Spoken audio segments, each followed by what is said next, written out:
Did anyone not get it? Like 1 second to download it, sorry. Yeah, but like I've included everyone on the email chain. Cool. Okay, everyone good? The United States is a medical plantation. Anti-black experimentation pathologization has institutionalized the idea that black women are disposable and unable to feel pain. This logic paves the way for state-sanctioned murder of black women both inside and outside the healthcare industry. Black women are dismissed as psychoasthmatic when they eject harmful treatment. Any objection to this violence is diagnosed as drapedomatic, an expression of oppositional defiance disorder. That's Willoughby and Harold 18. Violence by police against black women is lethal. Silence about the murders points to dying. The incorporation of the medical plantation into everyday life meets history, biomedical racialization, the medical plantation surveillance of black female bodies. These cases are exemplary. Black women are disposable, and whatever injuries done to them serve some necessary and legitimized part of gender, sexual, racial, social order. Black women are murdered as sans investigation because the medical plantation, medical discrimination, scientific experimentation, and medical Jim Crow predispose the U.S. population to view black women as everything but objects of human sympathy. Structural causes include myths about black women as unrapeable, superhuman, unable to feel pain. All reflect that black women have been deemed objects for state violent mythologies about the black body and pain, and the black body and superhuman are central to the cultural norms about that undergird racialized medical discrimination. In addition to the prospecting territory of black reproductivity, discrimination against black people was justified through the legends of black culture that was deemed pathologically non-heteronormative and non-homonormative. The questions about the social world remind me of alleged psychosis like drapetomania. The allotted medical research of Sims made the transnational jump memorialized in this public sanctuary. New medical knowledge improved the quality of life continues to be searched for medical experimentation on racialized women who lost civil rights through mass incarceration. And this drapetomania has pervasive force in the United States. Any attempt to challenge systematic abuses of anti-black civil society are dismissed as crazed, selfish expressions of personal misfortune. That's Harriet 16. Even though scientific evidence for drapetomania was eventually debunked, the idea that black resistance is mental illness still lingers. Many people believe that the tenets of drapetomania believe that black people don't work hard enough or are predisposed to unwillingness that causes them to play the race card and whine about unfairness instead of focusing on education. Liberals believe that race is not as much of a problem as socioeconomic disparities, lack of resources because black people are crazy. They suffer from drapetomania. Why must black people frame everything around race? It's like they're consumed with it. Every time you get into a conversation about politics, they always direct the discussion to race and blackness. People who suffer from progressive drapetomania equate race with every political phenomenon, whereas most white people don't focus on race. Specifically, activism that forefronts political agenda. A black community is treated as pathological psychosis rather than relieving structural conditions. Black people are encouraged to pull themselves up by their bootstraps and commit themselves to the political and social institutions in order to cure their drapetomania and become fully functioning citizens. That's Petroleum Governor 16. Mainstream culture defines social racial order by the form of madness that is located in the minds of black people. Delegitimizing black protests by labeling its expressions as idiocy is not new. White people attribute black resistance to various forms of derangement, stupidity, and psychosis for their effort to delegitimize its critique of white supremacy. The history of pathologizing black resistance has its roots in slavery. A New Orleans physician introduced drapetomania, a disease causing slaves to run away. Drapetomania was curable kindness as keeping one's property well fed, clothed, providing fuel enough to keep the enslaved warm at night, and so forth was the prescribed antidote to the disease. In the early 20th century, black resistance was described as a disease of idiocy. Terms such as idiot and moron emerged to classify the unit those unfit for civic life. The delegitimization of black protest was again on display in 1968 when the eminent psychiatrist dreamed a diagnosis of protext psychosis. The illness is oriented towards stating an objection to the accepted superiority of white values. Contemporary attempts to delegitimize black protest as idiocy reflects the scientific discourse of pathology that has been evident of white critiques of black resistance for decades. Arguing that black protest is grounded in the psychosis is precisely what allows for white people to sidestep the actual content of black activist demands. And logics of drapetomania extend to punish black people in academic spaces, even debate. Any attempt to move outside of the boundaries of normal behavior is met with either fake niceties or outright hostilities. Addressing this pathologization requires exposing the terms of normalcy that undergird expectations of students and academics. That's PAL 99. Higher education has helped to create a pathological myth about African Americans. The oppressors, having convinced themselves that normalcy of their pathological views, have fostered acquiescence among African American students. Normalcy has always been assumed by the oppressor as a given. In their minds, normal is how they view and identify themselves. If you do not fit the oppressor's definition of normal, are considered abnormal, and that's pathological. Normal came to designate conformity. To be normal is to be healthy, and defined as oppressors. The oppressors have turned to higher education, normalizing enterprise, just as physicians pathologize the patient. Educators are actively pathologizing African Americans, and higher education defines Education has the authority to label the oppressor's reality as normal and thus legitimate, while declaring the other's reality, such as African Americans, as abnormal and thus illegitimate. The education refuses to recognize the legitimate anger and frustration of African Americans by labeling their reactions as abnormal. Thomas and Sloan have argued that the African Americans' anger is a sign of health, not pathology. The oppressor's mindset cannot grasp or fully comprehend what is healthy about the African American reaction to their labels. In order to survive, the black man and woman has led to the cultural paranoia in which every white man and woman is potential enemy unless they personally find themselves at differently. And the oppressors, institutions of higher education are able to analyze their unethical racist beliefs in ways of defining normal. And the legacy of the plantation infiltrates the university instruction. The anti-blackness manifests itself through a process of that forces black people to assimilate themselves to white values and white methods of learning. That's green 16. Across schools across the country, students of color are showing and implicit institutionalized racism. It creates emotional distance between them and their white peers. A basic assimilationists offer that schools make to blacks. You can be valued and rewarded in school and society, but you must first master the culture and the ways of the American mainstream, since that mainstream, as it is represented, is essentially white. And this means that you must give up any particulars of being black, value, priorities, preferences, at least in the way that mainstream standings. Du Bois concerned to coin the term and the concept of double consciousness, whereby black people are essentially forced to have two identities, pressure to view themselves as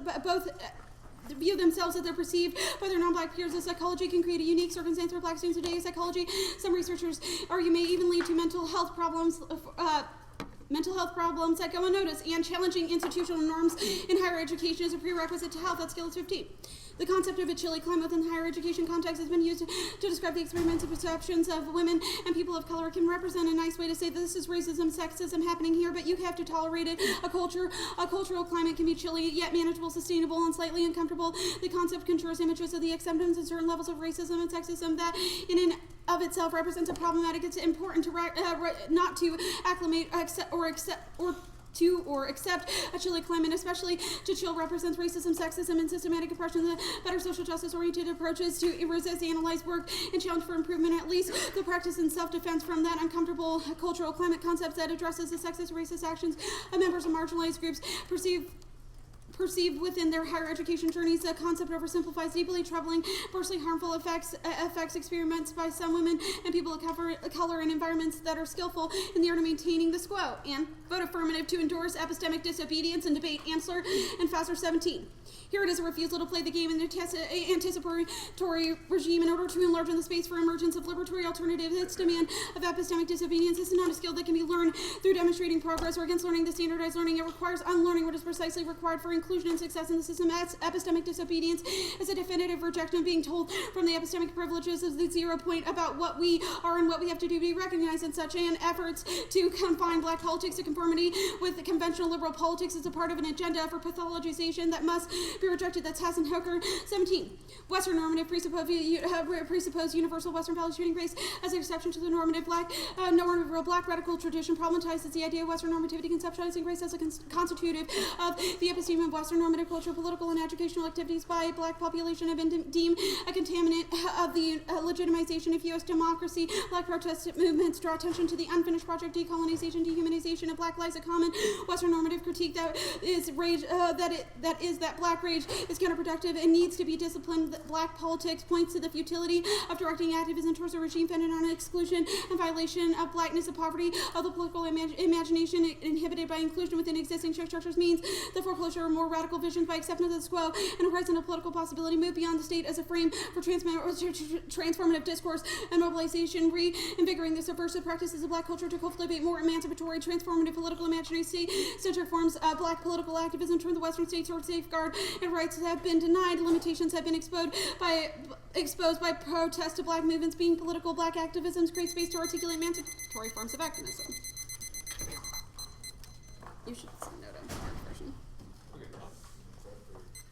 No, you good? Mm-hmm. Okay, actually the last line of the card you read said black political activism creates conceptual space to articulate more emancipatory forms of black activism. Could you describe what that looks like? Yeah, so our argument is basically the way that debate has gone about throughout this year and throughout this season has been in relationship to a presumed normalcy about what this debate should be about. We think that breaking those things is important. We think that there's a pathologization. Who do you replace them with? Well, I mean, the protest of the F, right? So our argument is the pathologization of what it counts as legitimate and what counts as an argument. So you say what we have been doing so far, we protest that. What should we be doing? The point of the F is that it's not I up think I to said us that. to make a universal prescription of what one ought to do. Our Can you make argument. any sort of prescription Yeah. about what we should be doing in debate? To affirm the epistemic disobedience of the F. That's what I'm saying. Sure. Is there, like, any argument we could make that wouldn't cast the 1AC as illegitimate? I mean, you could protest a protest, and you will, so then you would But say then- that the rules of the game should apply, and we would say that the rules of the game should not. Yeah, So you but can then I make guess it you doesn't- can make arguments that the rules of the game should apply. But you're If you saying don't think that the doesn't rules of the cast- game should apply, then you Well, shouldn't be playing the game. No, sure, I get that. But then you're saying In you're your reading all own the- You're reading all interpretation. these cards that casting the 1AC as illegitimate is bad. and Look, pathology we is just broke a new F. We're You not just going to give you the said- case neg and cross X, dude. But there is, I Let mean, me there finish isn't the a. line of questioning, and yeah, you keep going, Q. Well, I mean, I think that's what we were saying, is that the epistemic disobedience of the F is significant. I'm obviously being flippant and cross-X because, as Will said, we shouldn't have to give you the 1AC in the 1AC, but we do think that this is a particular form that's particularly important in debate when debaters are getting, Yeah, I think you're fine. I just irrational, wanna clarify crazy, my we don't go for question. counterplans, people don't see our arguments as The legitimate. question that I was asking is basically like you have all this offense about why it's bad to cast you as illegitimate, and then you just sort of said like framework doesn't cast the No, F as we- illegitimate because it just defends the rules of the game and is like a regular disagreement. What do you mean? You just said like if you defend the rules of the game, that's not casting the 1AC as Well, illegitimate. no, That's the just rules We of can the have a game debate and what about is it. perceived as normal in this flow. I think that there's an important portion of the 1AC, which is the part where I said the debates that have gone out throughout the year. I actually can't preempt the 1AC, but I Sure. can say that we've debated a couple times this year. And what is Describe what's presumed, considered normal now. what is presumed normal now? Yeah. Well, we can say that it is that we are saying what is pathologized in debate. I don't even know. Deports what's not. I don't. That was a bad word. But anyways, what's not normal in this well. So we can say the fact that, you know, the idea of what arguments I can and cannot go for, the idea of what teams I should or should not coach, the idea that when we read certain arguments, it's read in a certain light. So When we go for theory if we arguments, judge it's both- never really read as a theory argument, or hardly fucking ever. What is the validity about any of that stuff? Affirms epistemic disobedience, To that say that you can, pathology, like, go for that counterpoints or theory pathologization is arguments? bad. I don't think that this. I think that you're not understanding. I went very basic bitch because your arguments are very basic bitch. So our argument is that the way that you have and the larger community itself has engaged in regards to black people ignores that you have the right to protest and that that protest should not be pathologized. Okay, now we'll prep.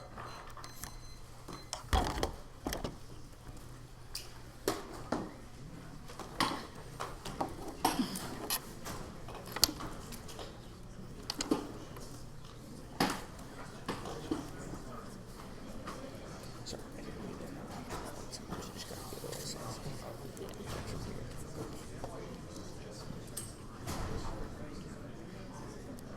Are you looking at semis or semis dash code? Because there are two semis folders.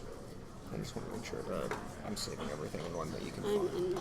I'm in semis, but I renamed it to semis/effort, which is fine. But just you can keep saving it in semis. I'll just rename it again and delete the other one. Okay.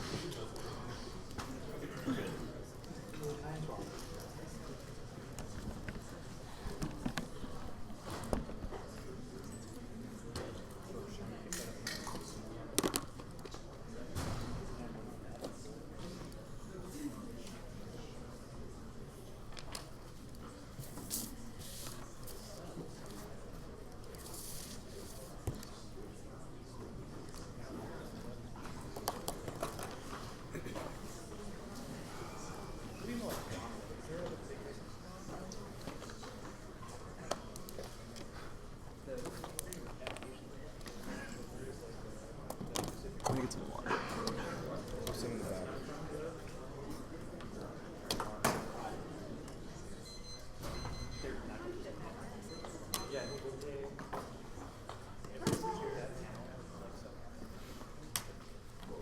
Thank you, Lindsay.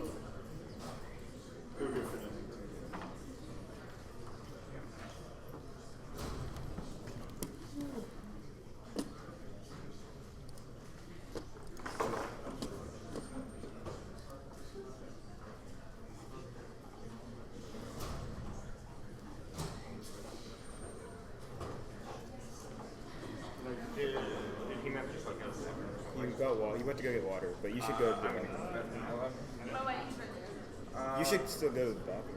That's fine, I can wait. I just didn't want to commit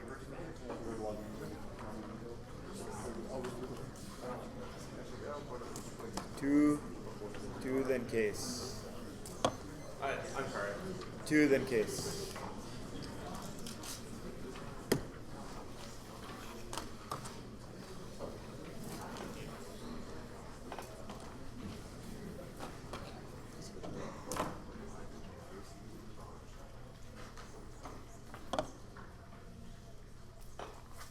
You all good? You all good? Yeah, I'm just going up the timer. You're good. Oh, yeah, okay. First is topicality. The United States federal government means three branches: OECD and 87. The United States federal republic, the federal government is composed of three branches: legislative, executive, and judicial. National health insurance covers national means of financing healthcare, while also Canadian national health insurance means the collection distribution of funds to providers to defray expenditures for healthcare bill paying activity. Topicality is a procedural constraint necessary for effective debate. They destroy engagement, predictable states, ensures research accessibility, and negative ground. Even if public policy is the best focus for activism is crucial for dialogue because it's grounded in considering reporting and academic work. Two impacts. First, change the topic post facto structurally favors the app of manipulating the balance of preparation for negative because debate is a competitive game that's meaningless without a substantive constraint. Second, it's also key to have well-prepared opponents. They transform debate into a monologue, which means the arguments are presumptively false because they haven't been subjected to well-researched scrutiny. Also destroys mechanism education. Their model creates a structural disincentive to substantial research failure. Defend the background mechanism with the resolution allows them to shift their advocacy to the terms most favorable to them, which causes dogmatism and forces the negative into generics to the margins of the literature, which destroys good scholarship. Next is the critique. The one sees homogenous theorizing of black relationality to academia reflects an investment in failure rooted in negative conception of identity. The horizon of this reactive politics is revenge, inflicting harm on the oppressor with no blueprint for collective liberation. That's Brown and 95 interpoliticized identity reaction. The reiterates impotence, a substitute for action, have power, self-affirmation that reinscribes powerlessness, rejection, resentment is reaction to substitution of norms and ethics for deeds. It's creative deed, it's reworking pain into negative action. The imaginary revenge is achieved through imposition of suffering, accomplished through guilt, through establishment of suffering as virtue, and through casting strength and good fortune, privilege is its own indictment identity structured by resentment becomes invested in its own subjection. This investment lies in the satisfaction of revenge, which amnesty reenact even the injuries of marginalization, politicized identity that presents itself as self-affirmation appears as though opposite predicate on requiring sustained rejection by hostile world identity achieves moral superiority by reproaching power and action themselves as evil. Identity becomes invested in its own impotence while it seeks to assuage the pain through vengeful moralizing through its approach of power. As such a politicized identity is likely to feed on them the generalized political impotence to seek collective liberation through empowerment is more likely to punish and approach than to find self-affirming action. The affirmative articulation of anti-racist politics fails to produce social transformation by weaponizing accusations of past movement failure as justification for refusing the egalitarian promise of revolutionary transformation that's read in 17 anti-racism as a contemporary politics which more comfortably with neoliberalism than socialist left anti-racism reject Marxist politics insufficiently attentive to some special position of racial populations with self-criticism and tone regarding racism and sexism removed larger inclusion increasingly should have nuance and commitment to the historical narrative from the right historical misrepresentation, the view that construes oppression as foundation in American society and that or the civil rights movement's instead of victory superficial and could not address ontological inequality representing racism as trans-historical or original sin historical analogy stands in lieu of empirical argument to explain political economic processes. Assertion of the centrality of racist ideas more allegory fable than historical Marxists were more likely to dissent from racism than others. Racialist ideology has been anchored to material imperatives. The discourse of white supremacy compared well with capitalist economic programs. The industrial unionism, social wage policy, indispensable for black advancement. The left-wing wing of liberals and neoliberalism invokes the cultural authority of earlier black insurgency shorn of working class programmatic character. The outmarch of Washington was organized with the trade union support. The impetus of Memphis was a sanitation strike. The black power is a class-based affair centered on entrepreneurial strata that obscured the significance of legislative victories. Black equality could not succeed in the absence of full employment. Many of the except pursuit of socialism is suspect. And Mimes articles with the posture and performative evocation of earlier insurgent politics, but with complete erasure of the class and political economic tensions. The affirmative's rejection of the specific details of political engagement is not radical, but continues the prevailing mode of leftist cynicism that eviscerates our ability to continue and construct alternatives to political domination. That's Bergam and 15. The left are rendered impotent not because we are deceived, but because we enact apathy of this by ourselves. In their search for a higher consciousness, the subject is duped by their suspicion of being duped because the subject thinks they knew. Appearances are just a massively display of the truth. When it does appear, they congratulate themselves on knowing, yet remain apathetic towards call for action or regressive and oppressive tendency to subjectively treat ourselves as enlightened and authentic politics here. Objectively render ourselves passive, reassuring ourselves at least we know what's really going on. The cynical left believes they are dismissing spectacle in the direction of authentic radicalism, yet their apathetic position maintains left melancholy. This the left persists in a narcissistic identification with failure, prejudging all instances of popular radical expression as necessarily flawed. The aversion to being successful for an authentic underdog position, then taking risk towards political power. The immediate reaction to idealism is mocking cynicism, forever delaying change, holding out for the real and authentic struggle, and therefore denying it indefinitely. Their basic frame for politics reconfirms the failures of the left, turning debate into a vampire's castle where the propagation of guilt and cycles of pseudo-activity overcome meaningful theorizing and political change. That's Fisher in 13 Vampire's Castle, specializing in propagating guilt driven by struggles against racism, sexism, and heterosexism, far from expression of these struggles. VC is a bourgeois liberal appropriation of the energy to corrupt people back into a large soul system. The sheer mention of class trade as if when it's trying to downgrade race, the separation of class consciousness feels it feeds on the energy and vulnerabilities of suffering groups. Into academic capital and theory, claims to read the structural critique and practice that pays lip service to solidarity and collectivity. The VC makes thought and action very difficult where there is confidence to reduce skepticism, more guilt, the better. D is a rule here to get a protest will parliament but not to enter parliament to engineer change fearism, shits into fatalism, better not be tainted by the mainstream that these configurations serve capital by decomposing class consciousness with immoralizing individuals. The name is not the popularized leftist position but remain in a position of moral superiority. The left is not a class at its core, can only be a liberal pressure group. The aim of our struggle is destruction of class structure. We can start to engage in universality. We need to learn to build comradeship and solidarity instead of doing capital's work by condemning and abusing each other outside the vampire scuffle. Anything is possible. Capitalism causes war, violence, environmental destruction, anti-blackness, and extinction. That's Robinson in 14. The origins of global crisis are founded over accumulation and contradicts of state power crisis in one place. Represents crisis for the system. The canopy that develops all these dimensions is climate change and the impending collapse of centralized agriculture, threatening the ability of billions to survive the system. Its fast-reaching ecological limits of its reproduction. The magnitude of violence is unprecedented. Computerized wars, drone surplus populations, alienated from productive economy, subject to control and destruction. Prison industrial complexes, omnipresent policing, militarized gentrification, the spread of WMDs, their ultra-right, insurgent masculinization, homophobia, racism, and racist mobilization to 21st century fashion, normalized the glamorized warfare and social violence. The alternative is to theorize through communism instead, which contests the political efficacy and descriptive accuracy of the 1AC by returning to the conceptual tools long Central American black radical tradition. That's Ferguson. And then 15, socialism, Marxism, integral parts of African American history and culture. Harrison, Caton, Robertson, Davis, and McClendon, materialist epistemology and ontology presumes there's a reality independent of our consciousness, the primacy of material reality, and that this reality is noble. The social world is stratified ontology of class relations. Cultural studies gives low attention to material conditions that relativize the objective character of black experience. All that exists in intersectionality and matrix domination, in which everyone is oppressed. The black working class must be brought to the forefront, discarding analytical notions such as human capital intersectionality that discuss the intersection of the determinal role of the class contradiction. We need a clever systematic build-up of historical, economic, political information. Marxist knowledge ardently tend to the fact that slavery, colonialism, and imperialism, part and parcel of capitalism, resolutely rejecting the outlook that requires black studies to be grounded in a uniquely formulated black perspective, with that embracing ethno-philosophy may be pleasurable, even therapeutic, but won't give birth to a scientific approach to black studies. The necessity of Marxism and black studies, the real historical legacy of black worker militancy, the great railway strike, came Market Square, sharecroppers, standard farmers, agricultural laborers, Reynolds, tobacco, wildcat strikes in Detroit, and working class black women who have fought the attack on public services. World capitalism gave birth to the black working class. The investment in the slave trade and demand for black labor, the brutal force unleashed by capital, laid the foundation for African American life and culture. The working class is not exclusively white. Marxist studies of black working class life are a needed case. Robust anti-discrimination laws combined with universal access to healthcare can reduce medical malpractice and racial discrimination. That's Matthew. And 15, universal coverage represents long-lasting protective intervention. Them saying address structural issues legally can have some effect on improving health disparities. The reforming anti-discrimination law will have social norms and emphasize long-lasting protective intervention. Institutions will implement training, assessment, and enforcement. The making discrimination due to unconscious racism illegal, change the context, incentives, and outcomes in healthcare, and reduce health disparities. The legal prohibition will accomplish paradigmatic and structural change. Only legal intervention will generalize the information signal to health providers. The connection will not be able to persist. Collective signal is needed. Mark that needed single payer is necessary. Part of establishing health system justice. Universal healthcare diminishes widespread racial and income-based disparities. They can't explain these sorts of health outcomes. That's Gaffney in 16. The government's failure to create a public health system played a foundational role in structuring healthcare inequalities by class and race inequalities, and criminal justice itself are now being explicitly contextualized within the framework of healthy. What is the cause of racial health inequalities for years? A huge amount of resources have gone in uncovering the genetic source of health disparities. There seems evidence point social and equity inequalities as drivers of racial inequalities, and specific interventions can mitigate implicit bias and disparate outcomes. Studies have shown the statistical association with lack of insurance and mortality, removing the boundaries between individuals. The healthcare system is a critical step towards healthcare equality. Would true universal healthcare do much to combat racial health inequalities? If it were to say a single payer system with limited out-of-pocket expensive body resources, that even if it bias is persistent fully, the universal system might be a powerful tool to reduce racial inequalities. Multiple studies point to a reduction of racial health inequalities for outcomes like mortality. No doubt there are still discriminatory practices, but we can assume their bias to work. But a more egalitarian healthcare system might go further, introducing them. There will be a rare evidence that agrees that the history of resistance in the face of medical racism demonstrate the malleability and nuance of medicine and anti-blackness. These historical examples evince the importance of political possibility and tactical engagement with institutions to eliminate segregation, medical discrimination. That's will be here in 18. The health activists like Coburg, Ness, Longhurst, civil rights movement focus on medical discrimination. These health activists successfully challenge segregation and Simpkins versus Memorial, like activists of Black Women's Health Project. Such a question of reproduction have to do with whether people would or could shoulder the weight of themselves and their memories. Academia is not a singular monolith. Believing it is makes negative aspects inevitable, makes it impossible to engage in targeted ethical resistance. As Heath in all 13 academics need a clear conception of who or what they are resisting. Not everything that occurs in the university is neoliberal, undesirable. The university consists of a complex assemblage of structures, values, and practices, something place specific, national and international. We suggest that academic activists conceptualize the university as historically contingent and capable of transformation. This brings into view the potential for alternatives. The current structure expression of neoliberalism is inevitable, forestalls the possibility of resistance. Resistance can also be nuanced and directed at particular structured practices or values rather than that the university as a whole. This has obvious implications for the prospects of successful action and or for agency. Desirable changes have taken place. We need these forms of resistance that we believe are ethical and meaningful. We are no way obliged to oppose every form of change. The politics of academic refusal are themselves a disaster. They assume a transformative potential from small moments of resistance that simply do not exist. That's Reed in 16. Pre-political acts of everyday resistance. It was all the rich and cultural studies proponents insisted because insurgent movements emerged from the quotidian resistance. They ought to be considered an expression of politics themselves. The political economy of academic life, including self-repulsion of trendiness and the atrophy of left, encourage flights into fantasy, interpolitical, infra-politics, increases in interpreters' academic capital. They presume those lead out to political action. They don't any more than the price of carbon and water leads to homo sapiens. Infra-politics is ubiquitous. Developed movements are rare.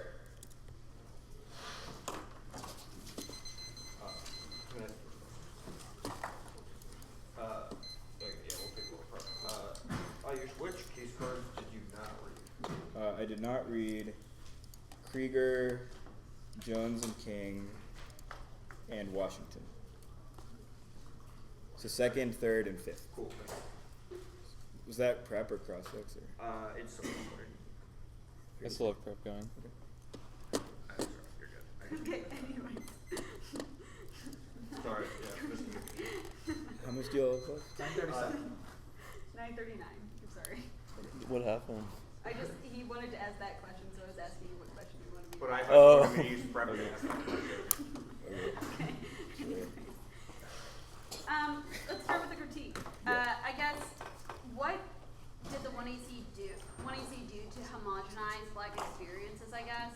Which card are you talking about? The first The one you Wendy read. Brown card. Oh, the Wendy Brown card. So I don't actually think that's the link to the Brown evidence. I did say that, so he meant this clarifying. Yeah. Yeah. So the link to the Brown evidence is basically that the 1AC's politics is akin to one of refusal or sort of epistemic disobedience, disruption, but it sort of gives up on the institutional and programmatic imagination of thinking of what a good institution would be, what a good set of social norms would be to govern human behavior. Instead, the 1AC says, let's just sort of disrupt those norms and see what happens. And the part of the Wendy Brown...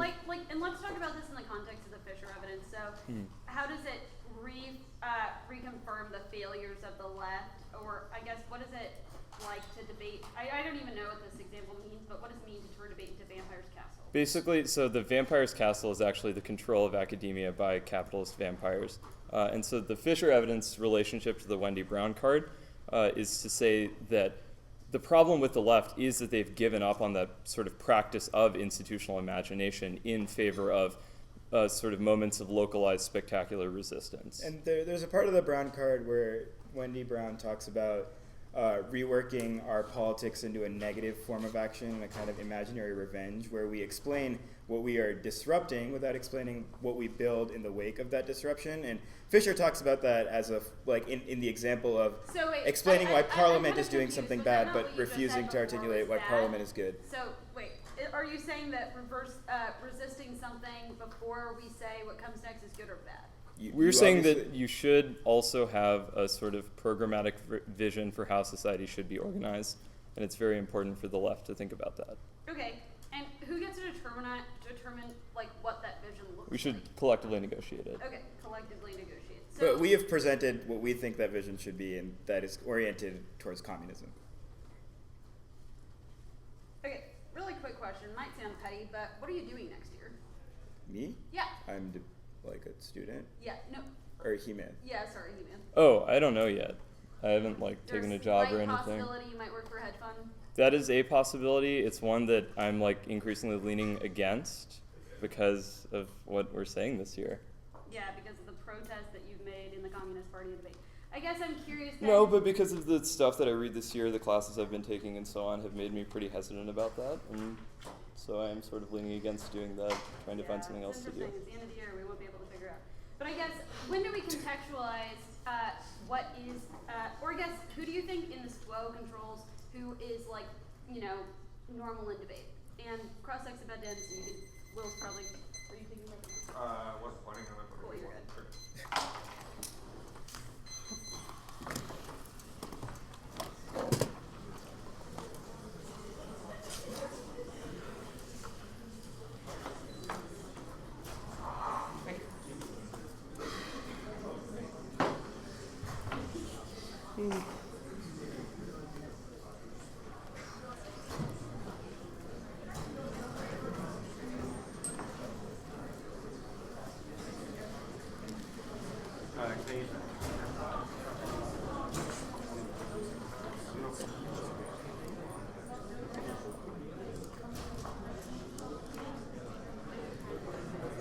Well, no, I did that one for a while. It just doesn't work. I don't know how to set dark one.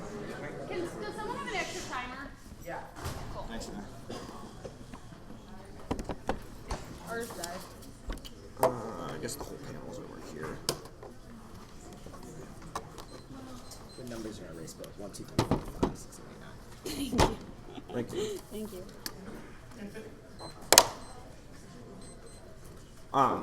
It's going to be case, framework, then the CapCat.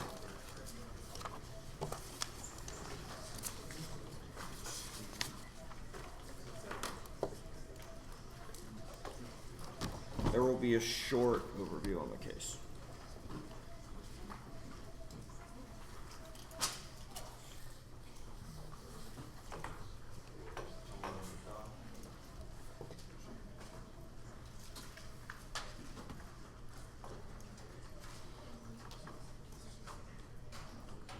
We're good?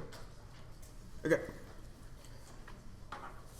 Black protesters actively pathologized the medical plantation and the theorization of drapetomania, aka an illness that made slaves flee from captivity, are prevalent today, and pathologized black protest as illness, which delegitimizes and disincentivizes black protest. The app affirms epistemic disobedience as depathologization of black protest. We affirm the choice of individuals to be nonconformist. This academic practice is good, and the way it legitimates the ability of individuals to relate to the political in whichever way they see fit. Only depathologization prevents or allows a form of politics that is necessary for every argument that they made, which is the Hassan-Hooker evidence. Hey, Harvard, guess what? Single-payer good doesn't answer every KF. It doesn't compete with our argument, because our argument isn't that single-payer can't be good or that health movements are bad. Our argument is that the way in which protests to conformist notions of politics and the political in the status quo are bad, which answers the first three arguments. The will it be Herard evidence? Sure, health activism good, but the way in which that health activism goes down shouldn't be pathologized. Our argument is that those activists have reasons for what they're doing, and that those reasons make sense to them and aren't illness and aren't bad. The academia, not a monolith. That's true, which is why our epistemic disobedience solves. There are dominant notions of there are dominant epistemic notions that exist in academia, which is not disputed by their evidence. Only of our academic disobedience that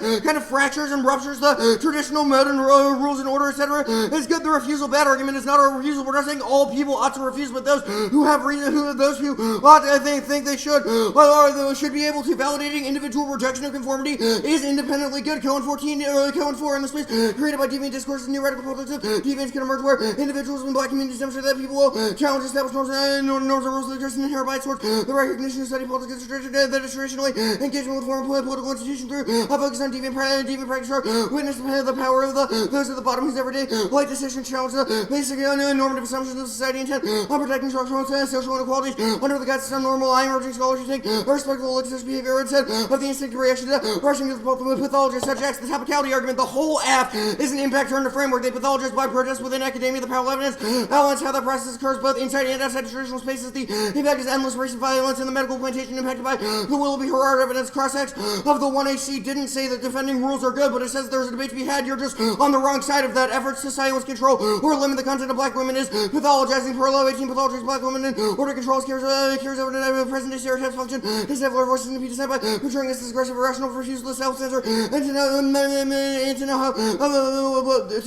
white supremacist social trolls transformative liberatory for black women. Truth begins an active resistance to political gesture that challenges dominant politics domination. This is a stereotype pathologist black women whose behaviors do not conform to white standards. There is a plethora of research demonstrating black women's cognizance of the angry black woman stereotype and the negative effect of the negative consequence of being seen as such. Mark the card at seen as such. Their reliance on dominant interpretations of the resolution to exclude academic prejudices, pathologization which outweighs their interpretation that are above. The fairness argument is a pretense of neutrality that masks historic norms of whiteness that have allowed black people to be excluded from debate for years. That's a Powell evidence in the 1AC debate is unfair now for black people because the pathologization of black debaters is aggressive and unintelligible or otherwise incorrect as a starting notion. It means they have to work twice as hard to win their arguments as they do. Their notion of fairness is pathologized and only weaponized against black debaters. Wilson 2008 fair play to white person safety system. The rules apply to everyone away being the world's legitimate institutional practices. Whites are guilty of reproducing concepts like fairness, one to build for fire, and person conflict over institutional reform is better than the other. One for right to smoke screen white because white people love their institutions. Every black or brown body that doesn't love things you love is threat.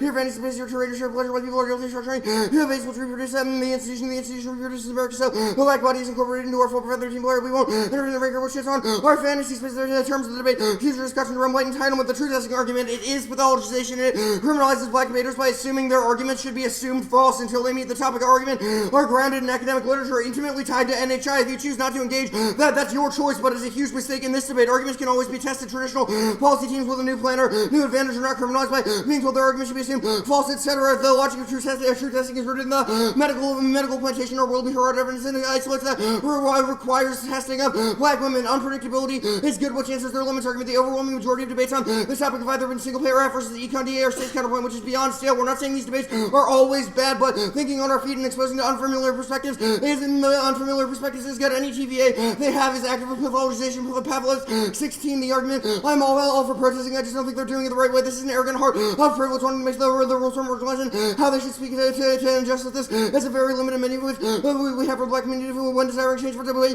for us to give it to you. Cameron, the way he protested was the right way because it was his way. White America needs to sit and needs to sit and listen. The Capcade, Perm do both. The F never said that politics could never be used and the anti-capitalism is a bad mode of politics. All it said is that pathologizing alternative modes of resistance is good and the is bad. That means the Perm solves better than the alt alone. If the alt results in pathologizing anti-racist movements, it doesn't solve either our impacts or theirs. The Brown evidence is wrong in active pathologization in the way that they say that we hurt anti-capitalists, the protest is hurting the political, which is a cross-sex argument that Ayush tries to back away from, but he can't do that. Resentment is double speak for pathological mastery and two brands and chain framework contributing feminist practice logical resentment applies that trait Nietzsche used to define individual character to the political movement, thus personalized in psychologists. The latter to resort to Nietzsche notion of the sense of resentment as the driving paradigm and succeeds only in pathologizing and individualizing an oppositional political movement that's made to sound like it is more in need of therapy than renewed political emphasis. We group the Brown and Burgum cards double bind. Either A, epistemic disobedience disrupts the wounded detachment and use 14 wounded detachment has unstable and return the affective field, but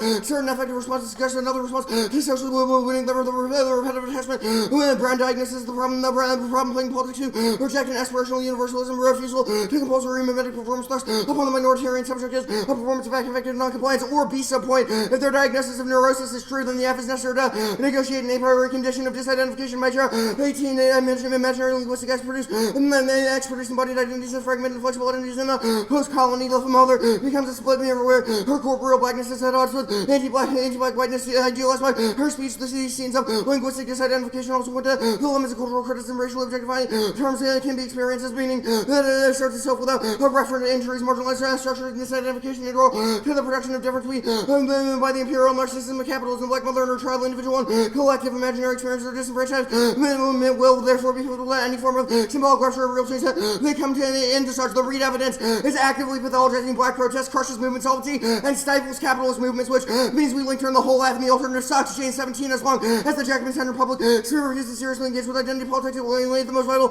sections of Marxist coalition and repeat the mistakes made by white socialist movements when Michaels Reed go out of their way to single out intersectionality and identify responsible for abatement of class politics. They are pinning the responsibility for failure on black feminist intersectionality as a political project was developed by black women. This anti-identitarian fable is profoundly idealist. Additional to battle between labor and capital is won entirely by capital, and the academies of the Western core deeply misunderstands the history of the post-1960s class struggle. Neoliberalism won because the ruling class fought with the might of the state. There seemed to be no need to prosecute this culture war against a poorly defined identitarianism, especially one that pointedly appears to erase significant contribution to black feminists have made. Continuing to deplore the margins and insisting on working class unity will only continue to antagonize those on the left who have been long been organizing against patriarchal imperialist racial capitalism. That temptation to mobilize what appears to be so obviously working class things without interrogating how does racialized and gender something UK labor has consistently struggled with. The Fisher evidence loses them the debate. The Vampire Castle link is literally pathologization of the one issue. The metaphor says that black leftists who don't pledge their loyalty to Marx are ravenous bloodsuckers. Fisher is a film critic, and the alt it's just about Twitter beef in the UK. So if the alt solves that, it solves the Fisher 13 left wing. Twitter can often be a miserable, dispiriting sound, open savagery.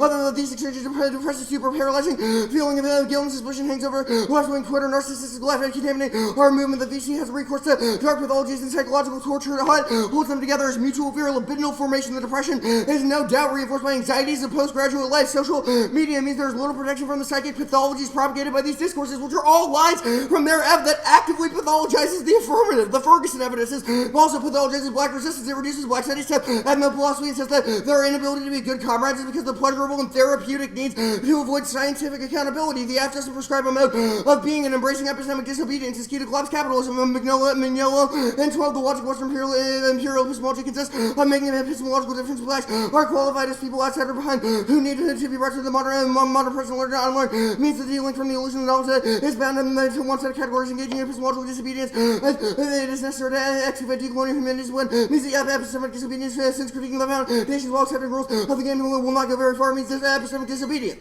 Or the part of epistemic disobedience. Okay.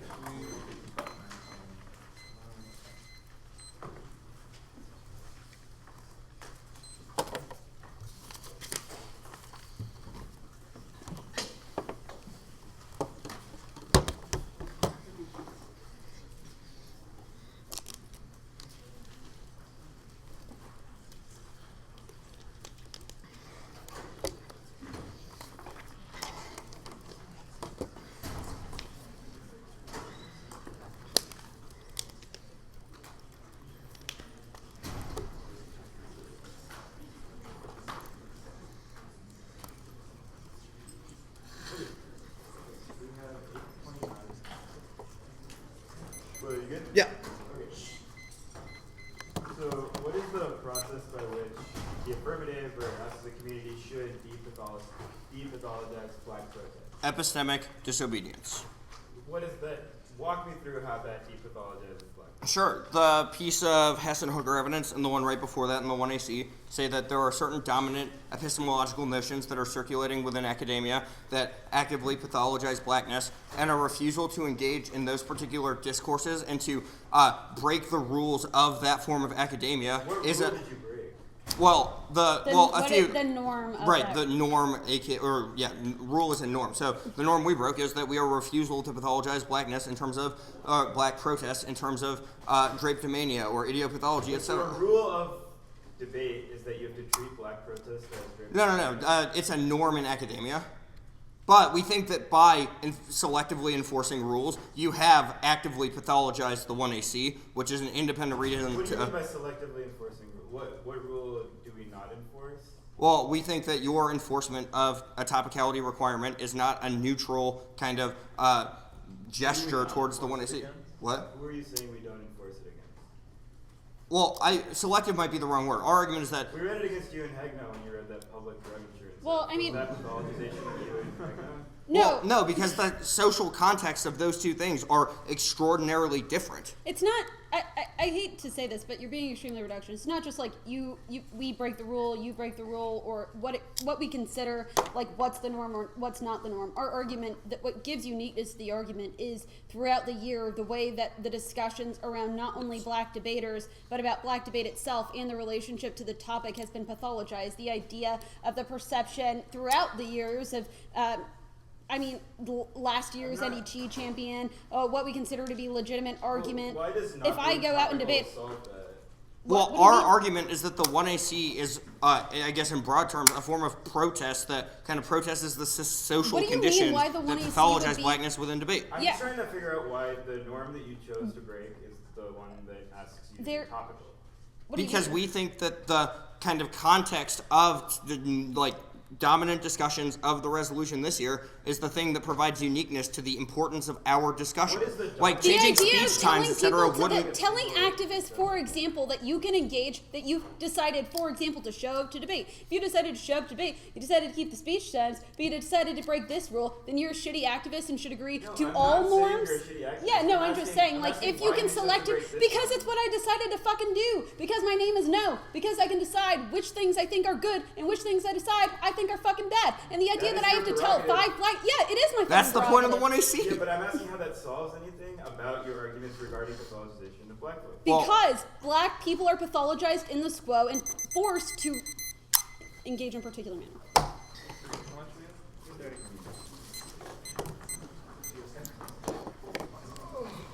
There's a reason why I read this like individual rotations. Yeah, you should write that out. Did you get the cat stuff that I ended up reading?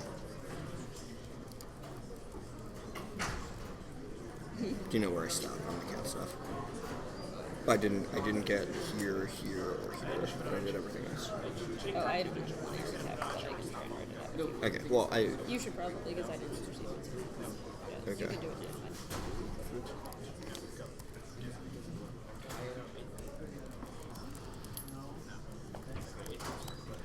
And this is a little weird, but can you make sure that the chat is turned off on whatever is live streaming? We're just gonna upload it later. It's Oh, cool. nothing. It's too troublesome and worrisome. Cool.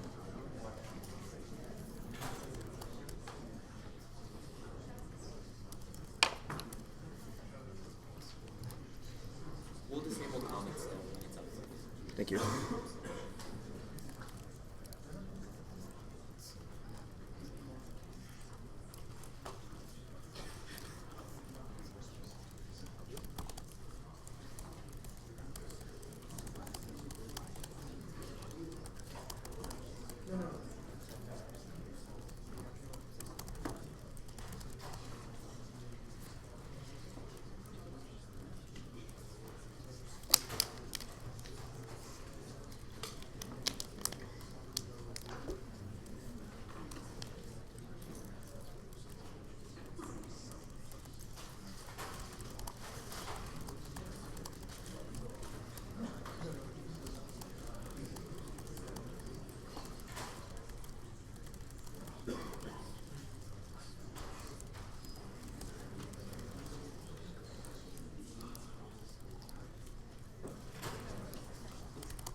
I'm gonna go back now.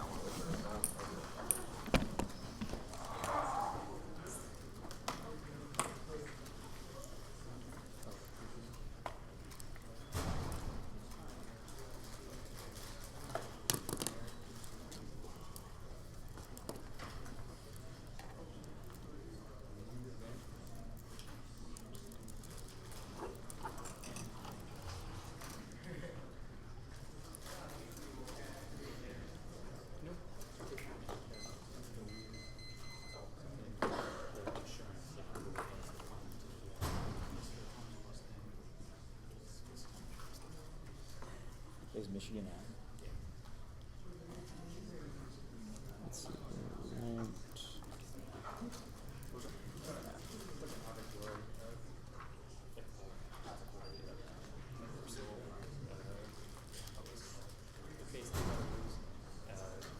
Where did this spot go?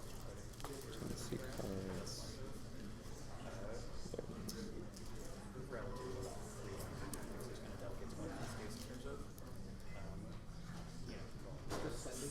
Yeah, my computer's being weird. 2 NC cards. Oh, found it. Okay. It is sent.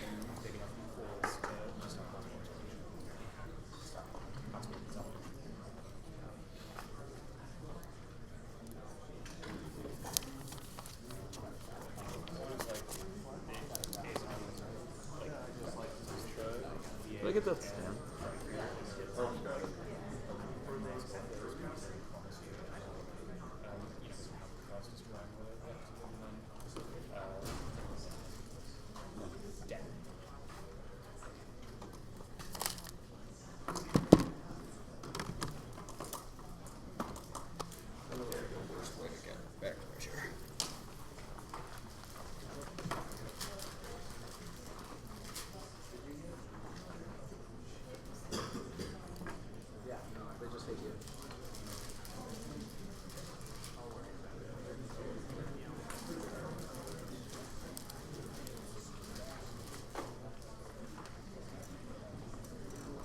The order is case and then the K.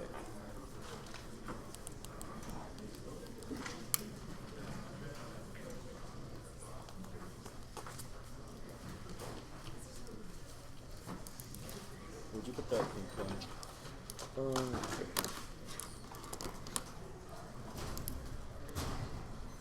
You said what? Case and then the K.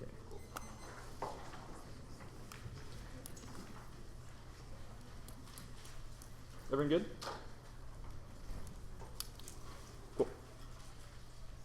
Giving black folks healthcare would alleviate a lot of balance. Political change is unpredictable, and the problem with assigning prerequisites to doing politics is that the barriers to political activism never quite disappear, and it inevitably becomes a way of rationalizing inactivity. Even if we can't get rid of the idea that black folks are crazy as a dominant trope within civil society, it's still worth aligning yourself with a political program that materially alleviates the suffering of black folks that arises from the lack of resource access. It is not true that the trope of drapetomania inevitably frustrates movements for change. For example, the Willoughby Herard evidence we read in the 1 talks about George Simpkins' activism and agitation in favor of a Supreme Court case for hospital desegregation that decreased death caps by giving black folks access to better funded hospitals. The affirmative, by contrast, doesn't really solve anything of the sort because it assumes that troubling the coherence of something equates with tearing it down, that simple disobedience brings about the set of institutions that we ought to have. We all know that capitalism and racism exist on a huge set of contradictions, so the question is how we ought to politically orient ourselves so that we can take advantage of those. This means the history of medicine is not just as one big plantation. There are moments of care and progress and regress that depend on particular institutional backdrops, which is why debate ought to be a side of institutional analysis in which we can come together and formulate particular political programs for advancing those things. The 1ECs ultimately align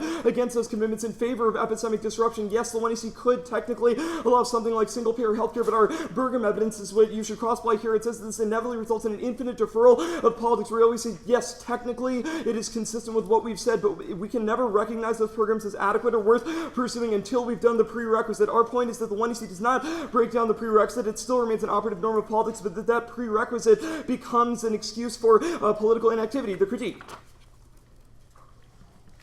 Pessimistic refusals of pragmatic, state-based approaches for fighting racism are mostly successful because they fulfill a need to rationalize our investment in the status quo. They have abdicated a number of important political commitments with the faith that sort of resistance alone or disruption alone will take care of the problem, which is a pseudo-active vision of politics that only locks in the status quo. Prefiguration is good, and this is a thesis claim that all of these 2AC cards have missed. They've basically searched all of our authors within 10 words of the word pathology and found a secondary article about it that is basically conceded the thesis of most of these cards, that the central task of the left ought to be prefiguration, the refusal of the 1AC to take a stand on the world we want, the set of social norms that we should have, is not simply a missed opportunity, but the logical result of their politics, which is a defensive reaction to instrumental control. That basic assumption about the failure of political engagement, it creates self-fulfilling prophecies by constraining the horizon of politics, which displaces radical world transformative desires in favor of sort of ineffective and feel-good tactics, which creates a perverse repetition that inevitably invests us in failure as political activists. It leaves us incapable of forwarding truly egalitarian social transformations. It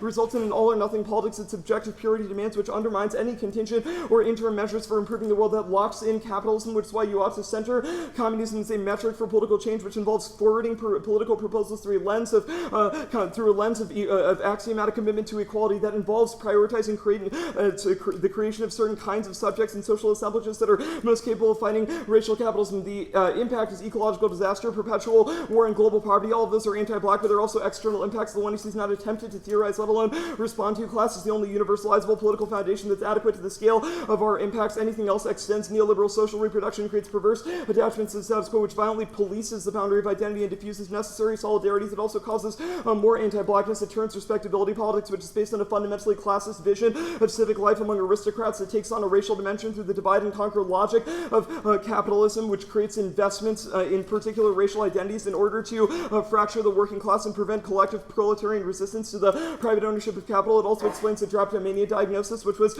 a way of rationalizing the plantation's distribution of power by denying black folks access to humanity. The corrective is therefore to extend that universal foundation of subjectivity by affirming that there is one world and everybody does have the capacity to think. Here's root cause evidence. Solid 15 history shows the root cause of the repression lies in the structure of society. The Black Panthers fight capitalism and socialism. Racism does not stem from individual prejudices, but the nature of capitalism. Economic exploitation is more brutal than ever. Racism is used to justify the status quo. If the world's 100 biggest companies control 70% of trade, if their directors included more black people, it would not make any difference. The permanent deep-rooted change will only be achieved by socialist transformation. Capitalism shapes all of us from the time we are born. However, the capitalist class coming to power by turning different sections of the working class against each other. Those fighting particular oppressions hold back, and we've now struggles 1,000 times more effective to permanently end racism in the U.S. will require ending capitalism uniting different sections of the working class. The African American population will not win alone. This is also a reason the alternative solves the absent interlinks better, because capitalism is the fulcrum upon which material disadvantages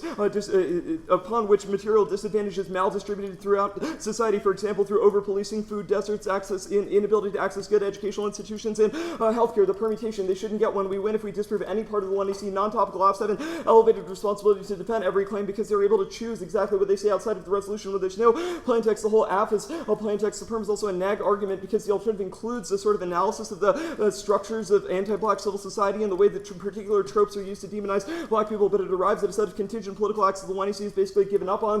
The Bergam evidence about cynicism should also be cross-applied here, and it proves the permutation results in an endless deferral of political change. The Brown evidence is not saying that resentment is a mental disorder that they have, but rather that capitalism creates particular desires among people, and that if we commit to particular activist strategies that don't get outside of those desires, then we're sort of condemned to repeat the failures of the left in the status quo. This argument does not say that all black politics is the same, which is why most of these link arguments most of their link arguments to our critique don't really make any sense. All black politics should not be treated equal, and on some level there are some forms of black protests that are bad. We have to be able to engage with those, and it's not pathologization to say that those are bad. Otherwise it would result in a sort of conservative vision of standpoint epistemology. There are black programs of protest and institutional transformation that ought to be critiqued. For example, Ben Carson or the Tea Party, that's obviously not what the 1AC is literally saying, but a mode of politics that says anything is pathologizing them if it disagrees is obviously bad. Their card about resentment being pathological doesn't really make that argument at all, and it's a classic example of them searching Wendy Brown within 10 words of the word pathologize. It doesn't make a complete argument, and we don't have to answer it until the 1AR fleshes it out later. They say disobedience solves wounded attachments. Ammonius evidence doesn't say that, and is defending much more something that's much closer to the alternative, which is a concrete program of institutional transformation. There are a couple of link arguments that distinguish the plan from the alternative. First, refusal is not the same as prefiguration. It's the opposite because it doesn't posit any goal, place, plan, or program that would determine what the refusal becomes. That seeds the political and ensures the black interest will not be represented in politics. It is literally impossible to conceive of how the apps project makes sense once the norms that they're trying to tear down are actually torn down, which is why the 1AC's politics is fundamentally reactive. Instead, you should affirm something that is good on its own terms an egalitarian and axiomatic commitment to communism. The Jane evidence. Here's evidence for that last link. It proves they sustain capitalism. Lutheran 7. Established patterns of self-construction have a fundamental problem. The attempt to concept in the base of consumption of self-distinct from the market. It's a contradiction. Late market consumption are exclusive environmental destructive societies are locked into maintaining and increasing social inequality, environmental degradation, predatory resource wars, and policing of potential enemies. The significance of discourse of radical change becomes evident when transcending exclusion has been pulled into doubt, but when inclusion is important, these stimulate the validity of the latter as a social ideal by performing the alternative. They cope with self-referentiality. Discourse of radical change provide an arena for the experience of the authenticity of the alternative. The Jane evidence is wrong because we're not generic philosophy bros. Reading a card by Adolf Reed is far from what they're critiquing, which is why we'd also criticize Occupy for being racist. The conflation of movements is the weaponization of past movements that Reed is critiquing. Thereafter, it's also not the identity politics this card is defending. Jane would also vote negative. The first and last paragraph of the article conclude this way. Jane 17, this critique comes from a place of solidarity. Jacobin must be commended. They can face, answer, and grow from serious critiques central to any successful political movement engaging meaningfully with feminist black struggles and ensures connections to racist common sense doesn't happen because we are axiomatically committed to inequality. We're axiomatically committed as well to the intersections between race and class, which means our movement is explicitly anti-racist and that's prefigured into the politics. The Fisher evidence, you're not reading the same the same part of the Fisher article as ours. They're cherry picking different lines from Fisher's rant about the Twitter left. That is not Fisher saying that black folks have mental disorders, and that's not how we're applying this to the 1AC either, so this has no link. Obviously, we're not responsible for everything that our authors have ever said. That's a totally untenable model of debate that would be problematic for the F2. This links, but the 1AC does this sort of like critique of Fisher does link to the Fisher evidence that we've read about how the culture of linguistic callouts ultimately becomes a sort of spectacularized politics that occludes structural analysis. This works because within capitalist academia, these particular narratives are encouraged to be circulated because they displace the need for structural analysis that can actually threaten those institutions. It is a perfect model of bourgeois uplift where you say, oh, Harvard read this card and they should lose, when the rest of the sort of structural analysis we're doing is responsive to the 1AC. The last argument is that epistemic disobedience solves. That argument is answered above in the Blue evidence.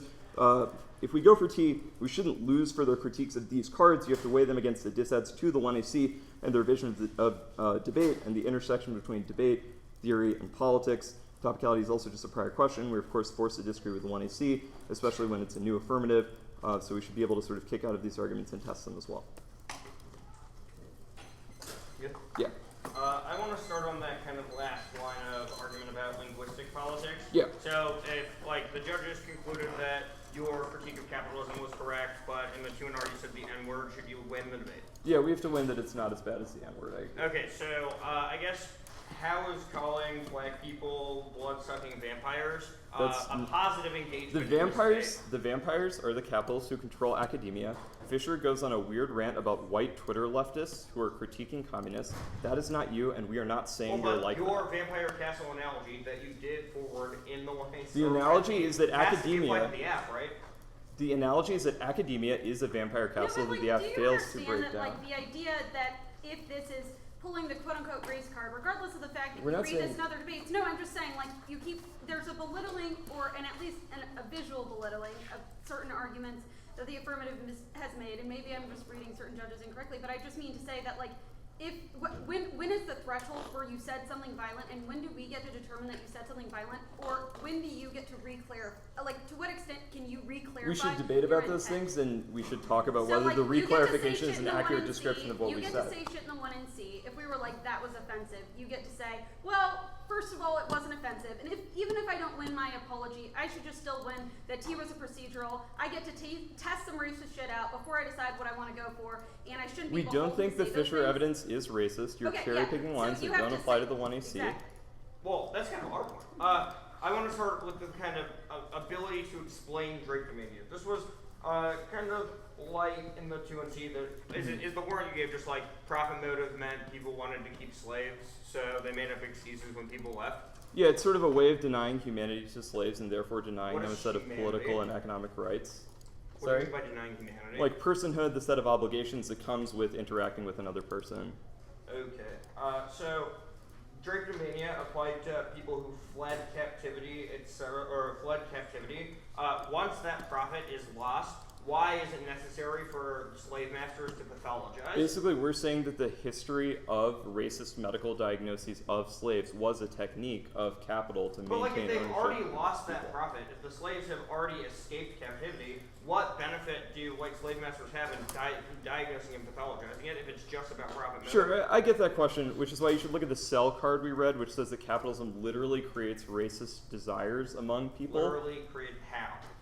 Basically, it creates investments in one's identity as a source of superiority to fracture the pillar. Sorry? You were green, not yellow. No, yeah, green. Oh, okay.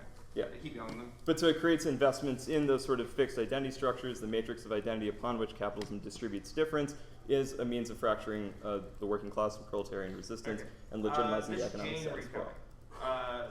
Actually, we have 2 seconds.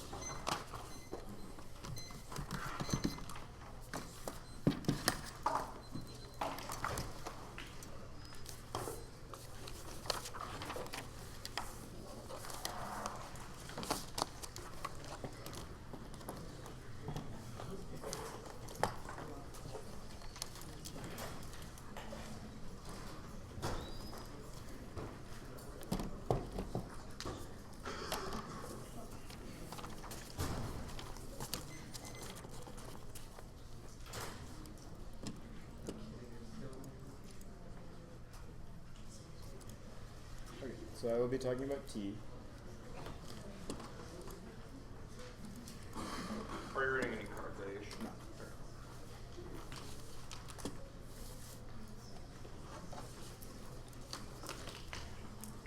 Okay. Is everyone good?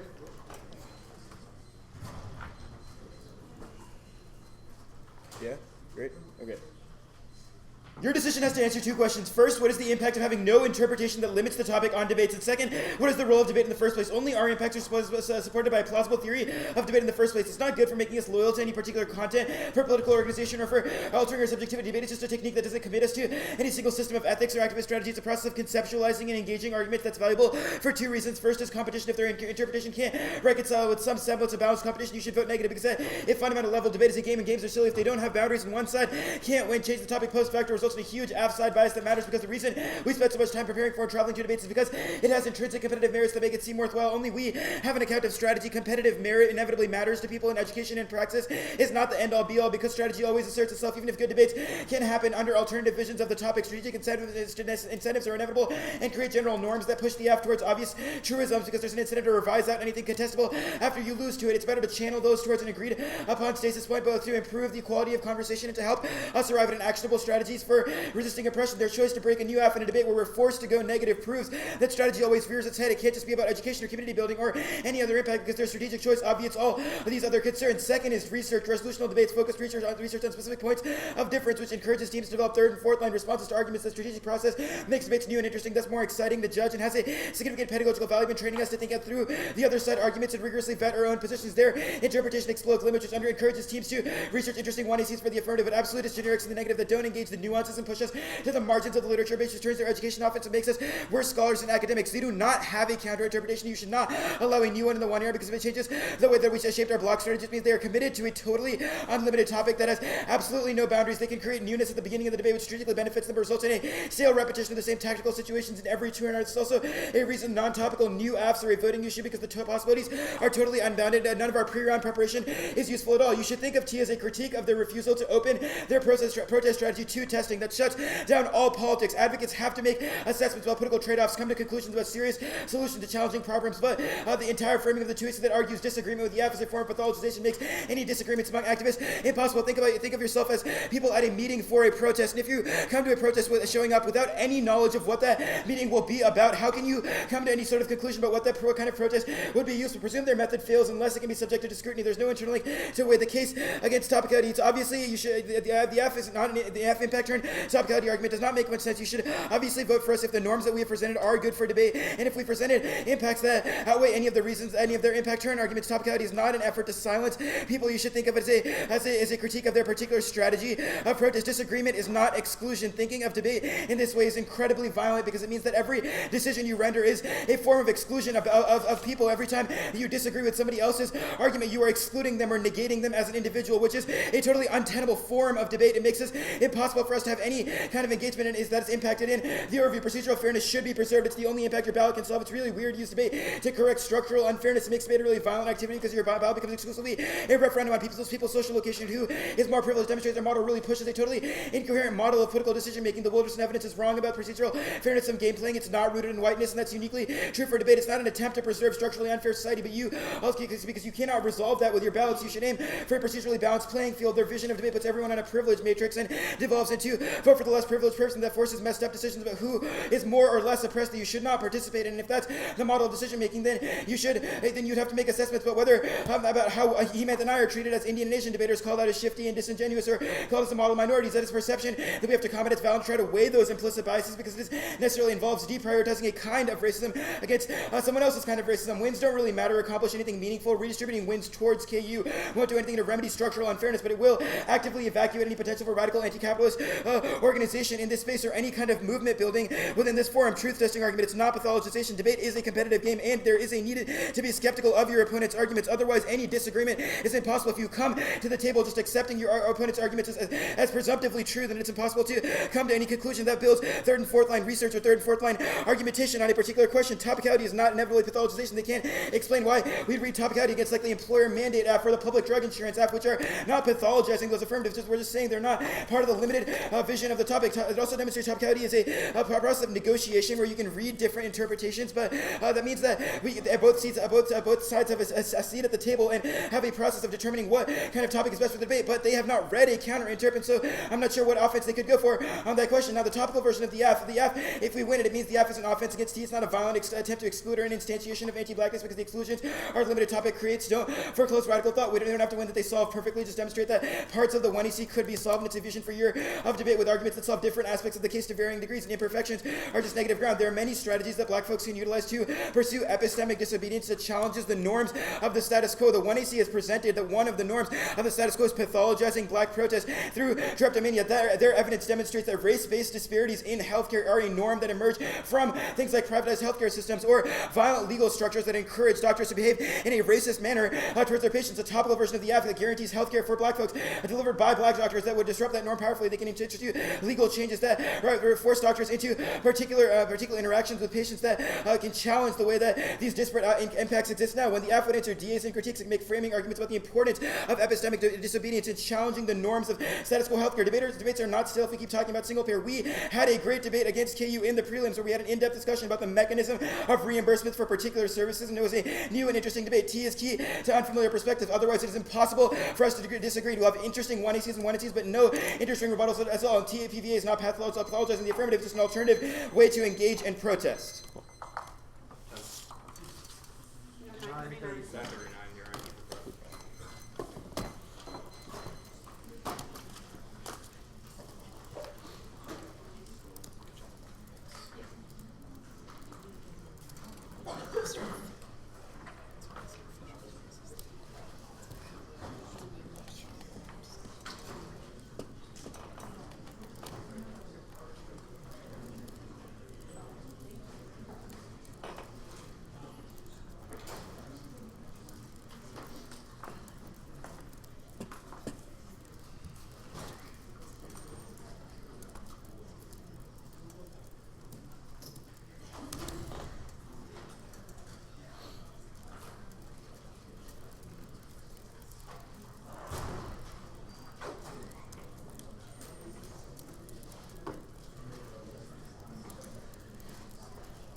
Sure.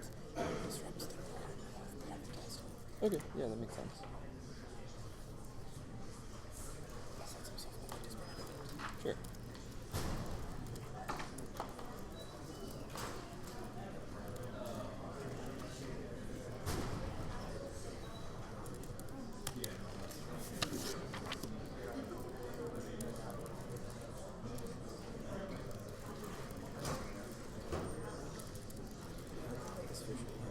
He's in part describing his own depression. Oh, really? At least at the beginning he was. And he's talking about how social media has contributed to that. Yeah, if you could keep going through that.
You should be held accountable for everything he says. I don't know if this makes sense, but they did defend a eugenicist.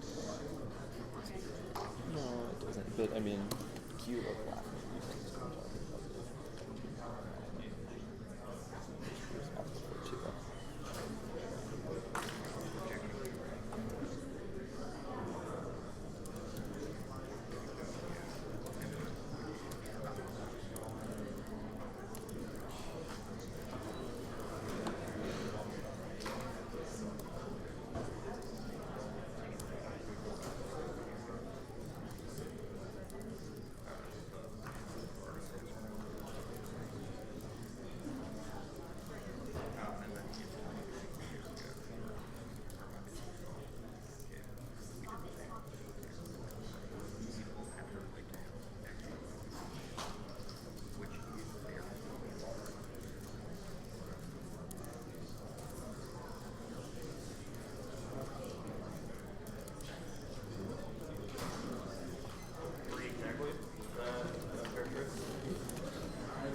My pen is like still not working. Does this one work? This one works. Okay, we're good.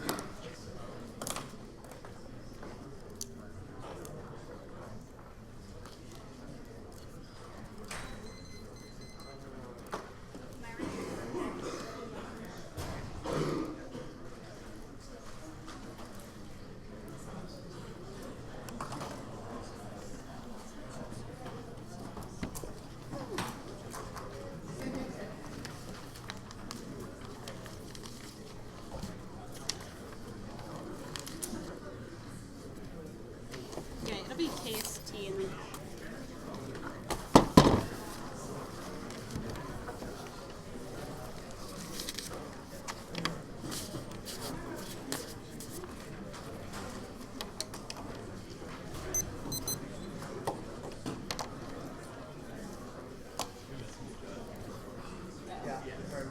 Sorry. I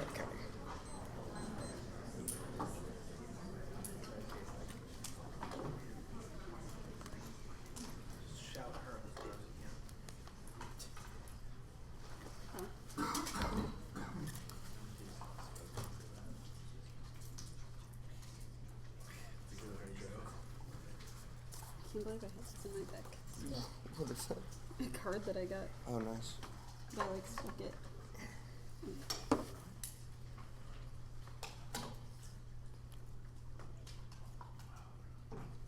Well, hi.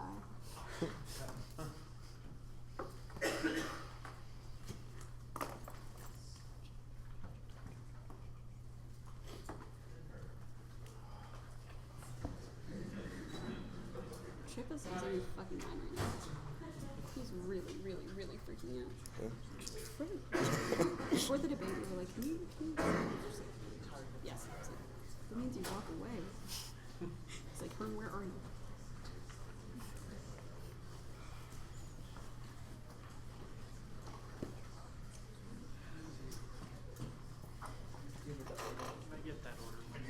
Yeah, it'll be case T and then the critique.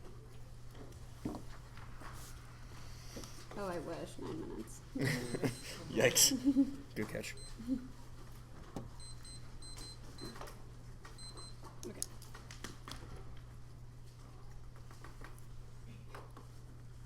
The affirmative says that Draped-Amity has shaped the medical plantation, epistemic disobedience is necessary, Hester evidence as well as the Powell evidence both shape the way that we should understand epistemic disobedience as a means to disidentify from existing norms in order to create a possibility of accepting any type of black protest without the need of pathologization that it's existed historically. We can think about it in the context of BLM in relationship to Florida, or the relationship between black debate and the ability for black debaters in order to establish their arguments. We'll talk about it in a couple seconds, but the offense that they read on the framework, the offense they read on single payer good, the permutation obviously solved because the affirmative says that health activism is different for different people and that people should be able to express their desires for health activism in different ways, which is the reason why BLM is pathologized in different ways than other movements towards health. And this quote, here's just a few of the ways on the top of my mind that pathologization works in debate: reading bulletin cards, regardless of the black person you debate, calling new scholarship arbitrary intellectualism, what teams are hired to coach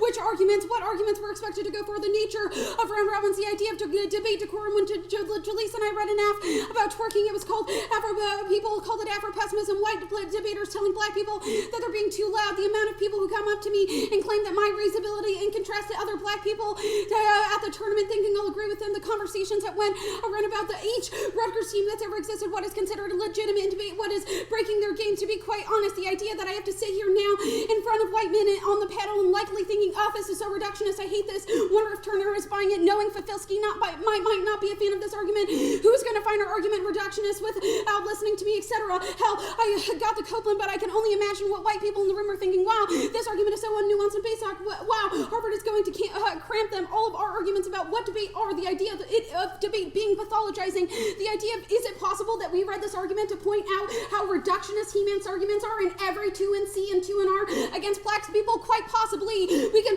respond what we want to read and when we want to read it, and the negative has demonstrated why the 1AC in our form of protest is necessary intervention, because it highlights some of the things assumed about debate that we don't think is good. Offense on both flows applies to the others because they perform pathologization and can't reconcile the links we have to the rhetoric on capitalism and can't go further critique without, because we've all won on T the way that their pathologization attempted to script black activism. Okay, go on to T. The affirmatives apply from the resolution taking refuge from the masters of Insidious on Blackness. Harvard's entire strategy relies on a pathologization of blackness that replicates amenia. Their appeal to predictability is an attempt to make slaves hostile in order to enforce punishment based on arbitrary standards of resolution and inquiry that they pathologize in the 1AC in several ways. First, a disagreement might not be exclusion, but weaponizing fairness is exclusion. Their reliance on enforcing the resolution to exclude academic protest and pathologization, which outweighs any counterinterpretation and explicit effort to silence the voice of black women and say that I can only speak in the manner in which the primarily white community that picked the topic told me to speak. It is an effort to punish me because it is non-conforming to white norms. The new F argument is blatant pathologization. Every time they read a new plain text against us, they don't disclose it, and that's fine, but as soon as a black debater tries to read a new F, it's immediately unfair and a voting issue. Reject them for this line of argument. The fairness argument. Fairness is a pretense of neutrality to make historical norms of whiteness that have excluded black people for the years of Wilderson evidence says that black people who try and deviate from norms of institutional debate are immediately pathologized. This maintains debate as a white fantasy space and maintains whiteness in those pathologies. Debate is unfair now. Black people are, because of pathologization of black debaters, is aggressive and unintelligible. It means we have to work twice as hard as other debaters to get to square one. I think I explained that on the case page of truth. Testing argument is pathologization. It criminalizes black debaters by assuming their arguments should be assumed false and, let's say, are in line with the topic. The F is a core of anti-blackness health literature. Them choosing to engage is not a choice. It's a choice, not a consequence of the F. Traditional policy teams with new plan or advantage are not criminalized in the same way that black debaters are. They need to test on black flesh indicative of the medical plantation will be hard evidence. Says that the construction of the current telos of politics relies on black flesh and the medical plantation. Unpredictability is good. The overwhelming majority of debates on this topic have been the single payer effort versus the econ and counterplan, state's counterplan, which is beyond scale and extremely limited. Slice of the literature based on health insurance. Turns case, they could have made arguments about why epistemic disobedience failed or counter theory of drapetomania. We didn't force you to call us vampires or cheaters. There are other things that you could say. Their oppression Olympics argument doesn't come too close to answering our arguments, and it's blatantly offensive. Vote affirmative because our argument isn't vote affirmative because I'm black. We have a method of delegitimizing protest. Go to the counter, or the TVA is telling us protest is good, but you're doing it wrong. That's pathologization. That's Apollo. What's evidence? Single payer debates would avoid discussions about drapetomania because the state's I already explained that. Go to the CapK.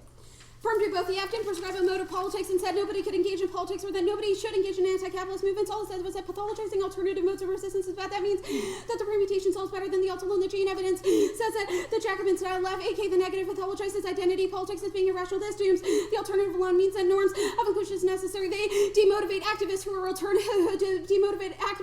in anti-racist politics now, which means that their movements do become white and racist. Yes, Jean Carter's from a place of solidarity, which is our argument that solidarity has to come from a place that allows for a variety of approaches of politics, which is the reason why the F is gay. We get a permutation. We have a defense of it not being T. They have to prove a reason why the F is a bad perm. It's a neg argument because it agrees with the perm is a neg argument because it agrees with the other root cause. They don't control root cause. There's a fundamental relationship between black women and the political that capitalism doesn't allow. Just allow the Willoughby and Powell evidence is that it operates uniquely from anti-blackness. The Fisher evidence they should lose for saying the vampire castle link. They are absolutely pathologizing. They call us blood-sucking parasites who steal the life from Marxists. They don't get takesies, backsies because our argument is the attachment to that rhetoric. It is what justifies the current politics of the left. The Cohen evidence says that. They didn't issue that double bind. Oh yeah. They didn't answer the double bind of disidentification is good or the mantra extended of the card above. The Bergen evidence says that either the F's epidemic disobedience solves or when a detachment is good.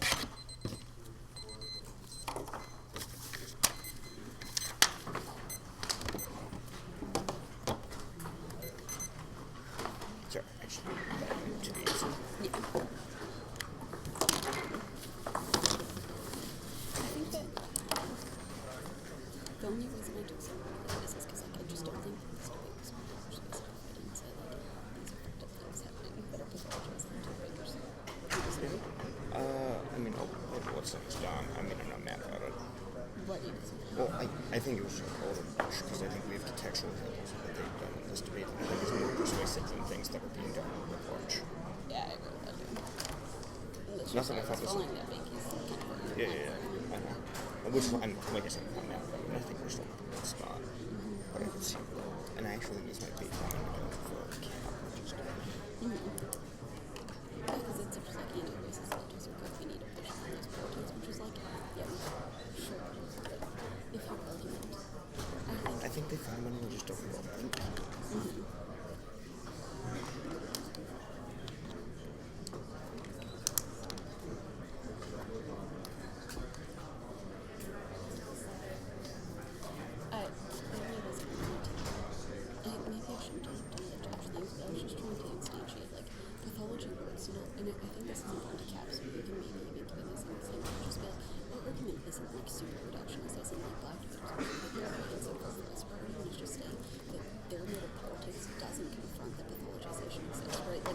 judges could be having this interpretation. It's not like asserting anything that a single judge or a single president. It's just saying that the way that black people have a certain that epistemic disobedience is good because it allows for black people it sends a signal to black people that the means through which they don't have to fear the means through which they protest.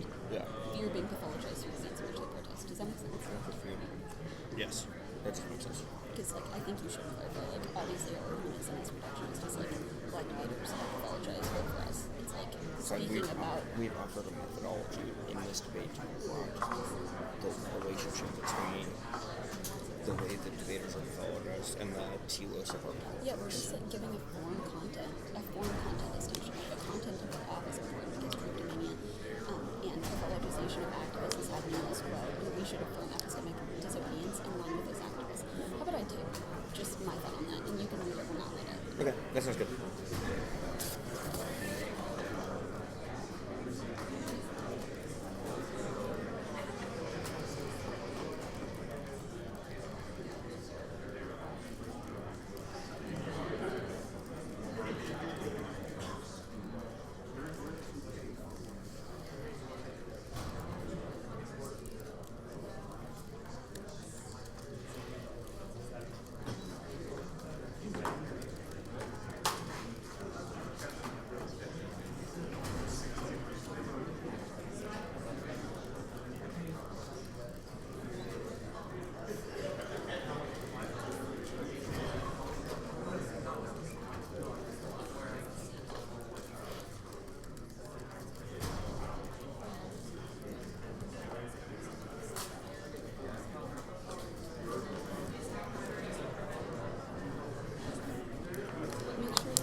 do you mean by tangible?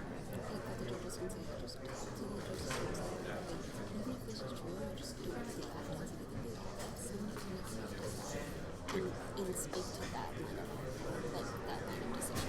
Do you know what I mean? That'll go a long way.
Okay. The order is T, the K, and then the case.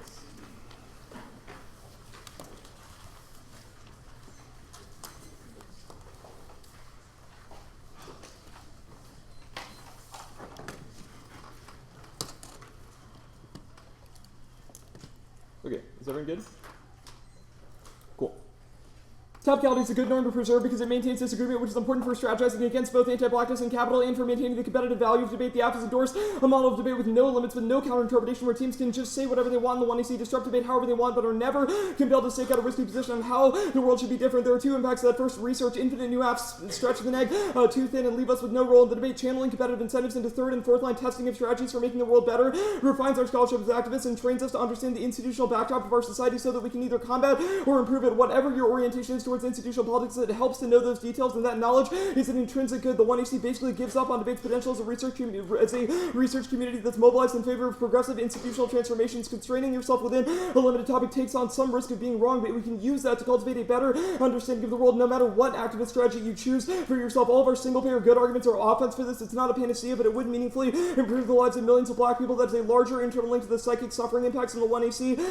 The best way to bring that about is through a research community that's consistently interested in advocating and defending it. The second impact is competition, which is its own impact because debate is mostly about competitive merit, and if the quality of debates falls and they become less fair, it's not good for anybody and evacuates a lot of value from the activity. Competitive incentives turn any education offense because they've conceded that strategy always rears its head and colors the sort of arguments that we choose to read. What does it accomplish to have a debate community where every round people get up and announce they're disrupting the space in a different way? How would anybody learn anything about that? Most of their arguments have role for speech but not for contestation. Disruption does not solve anything unless it has an alternative, and that is a flawed theory of political change that new possibilities sort of automatically open up once we've transgressed a norm. Transgressing norms oftentimes only upholds the legitimacy of those norms. Just ask, if topicality was not a norm in debate, would the 1AC's political project even make sense? If not, the 1AC is a political dead end that can lead to emancipation. This is the Brown arguments on the cap kit that they basically conceded. The topical version of the app solves most of their offense because you could do healthcare for black people by black people. That is obviously an act of black protest, but it disrupts the traditional norm of civil society that prevents folks from making radical demands on behalf of their race in favor of colorblindness. You could disrupt debate norms of impact, calc, or causality on dissents by saying this particular policy of the government taxing the U.S. to finance black healthcare for black people would let you critique dissents and say the blackness should always be prioritized. You could defend as a flight from traditional norms of weighing impacts or valuing lives, which solves most of their arguments about why disruption is good while still leading the next some role in the conversation. They say predictability is punishment. That's not true. T is not punishment. It's a critique of the 1AC's refusal to be tested. It's a disagreement about how debate should be structured in the relationship between debate theory and politics. The weaponizing fairness argument. Fairness is an important sort of value to maintain. Otherwise, there's no protection against the domination of minority groups. Fairness in this context is also good for black debaters. Nobody would learn anything if you could just get up and say whatever you want. It ultimately results in interesting 1ACs, but sort of stale and repetitive 2NRs and 2ARs that evacuate a lot of value out of the activity for everybody. This means the fairness debate is not just fairness, good, bad in the abstract, but how does it work in this context, applied to this norm? What is it about topicality that specifically excludes black debaters? And they're very light on all of that in the 1AR. They say that we're trying to silence black women. That's not true. The topical version of the app EF disproves that, and also it's not correct because we're just proposing a disagreement with the 1AC. In the 1AC cross-text, they said rules good is offense against this, so it's not an attempt to silence you, but rather an attempt to negotiate around that critique of the rules. They say that new plans are pathologization. That's not true. We make new ass bad arguments against everybody. We usually sort of give up on it because it's a silly argument, and we'll also do that against you. They say that fairness is a pretense of neutrality. It doesn't require perfect objectivity, but less fairness is regressive, in particular in the context of debate, where less well-resourced debaters will have a harder time keeping up with all of these new affirmatives. They say truth testing is pathology. That's not true, and this leaves no role for disagreement. If we can't test the 1C strategy, we end up locking ourselves into a bunch of really counterproductive political conclusions. There are forms of black protests that are bad, and we need to be able to critique those. For example, the black neoliberalism example from the 2NC. This is why you should start with skepticism for all arguments. You should not selectively apply that to black folks. We haven't done that either. They say we don't criminalize new policy apps. That's answer above. Unpredictability is not good because it results in more stale debate, as I explained above. They say the topical version of the app is us telling them how to protest. Not all forms of protest are good, so we should actually debate about which forms of protest are more or less effective. Single payer does solve the sort of drapetomania education arguments, because you could make an argument about how we should finance black doctors for black people and say that's a sort of flight from the medical system. You could also read this on the negative as a critique of many of the operative norms of liberal politics, as the 1AC reads. You can answer the oppression Olympics thing. The oppression Olympics argument, we're not saying they are oppression Olympics. We're instead saying that you should try to render as objective or fair a decision as possible and avoid weaponizing those things against them as well. Pretty. We're not going for the alternative. They've dropped the blue door argument that the sort of spectacle of disruption in the 1AC is not an effective way of resisting racism or capitalism, and in fact it compounds the two of them because it is divorced from a vision for institutional transformation, which means only the topical version of the F could solve. It is a simulation of agency in little sort of cordoned off spaces like this that allow capitalism to sustain itself. Otherwise it becomes too grinding to be sustainable. The permutation arguments they've made proves it's not offensive to require them to tack on a particular political agenda to what they've said in the 1AC, so they can't win any other offense onto the Fisher argument. They've dropped basically all of our answers to this argument. It is a random rant that Fisher gave about white Twitter leftists. It's not in the evidence we read in the 1NC, and we are not saying that that is what the app is. So even Fisher wouldn't say that's what the app is. He's critiquing a totally different demographic of people. They've also cut it in a really weird way to include single words from different paragraphs and construct a straw person of what he's saying. First, the depressive stupor thing is him talking about his own depression. Second, the dark pathologies and psychological torture is a reference to elites who control academia. Third, it's the libidinal foundations of neo-anarchism. He's saying post-grad life induces anxiety based on his own experience. That's not pathologizing black folks. The phrase ravenous bloodsuckers doesn't appear anywhere in the card, and he's talking about capitalist academics. The case page, most of this is answered on T. You should not accept any sort of black protests on face. We should have debates about which forms are more or less effective. Racism in debate is not tied to topicality. You shouldn't do the things that Q is saying are bad because they obviously are bad, but voting negative, you can think of that as a pick that challenges those things as well, while contingently maintaining the norm of T to focus our discussions on things that can improve the world. Yeah.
it's going to be the critique, and then the case, and then T.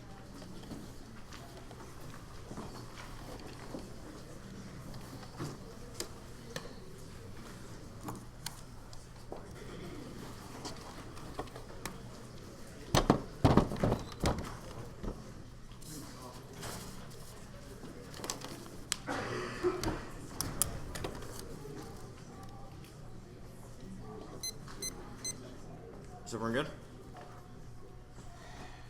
I think it's really easy to hang your hat on the Vampire's Castle argument. The 2 and R is really good on all the shiny objects the 2AC threw out from the parts of their card not applicable to the F, but didn't answer the argument we made about them calling us vampires that suck the life out of Marxists. That means we're a bad form of protest. That is a direct link to their argument. All of their arguments in the tag of the 1NC card about guilt and trauma, meaning that we're a bad form of protest that takes the life out of good Marxist protests, etc., are all forms of pathologization they have performed in this debate. They've conceded the Cohen evidence from the 2AC on the case that says that individual resistance to forms of pathologization is the only impact that your ballot actually has any sort of meaning on, because there are in-round psychological and health impacts that Q explicitly extended in the 1AR that they have not answered, and is the reason why it turns all of their kind of T is neutral, etc. arguments. We'll make arguments about how their topicality argument itself is pathologizing, but their card is literally meant to say and tagged to say that they think black protest is guilt, guilt and guilt provocation and pseudo meaning that made up ideas that we do something in order to make ourselves feel radical. The thesis of this card is meant to suggest that instead of thinking meaningfully and creating political thinking that matters, we choose to be whiny and irrational, which is the entire 1AC about the way in which protest itself is pathologized. And that pathologization isn't neutral, but has to be read in the context of the medical plantation and drapetomania, etc., that takes the vitality out of the movement. It shows what type of research their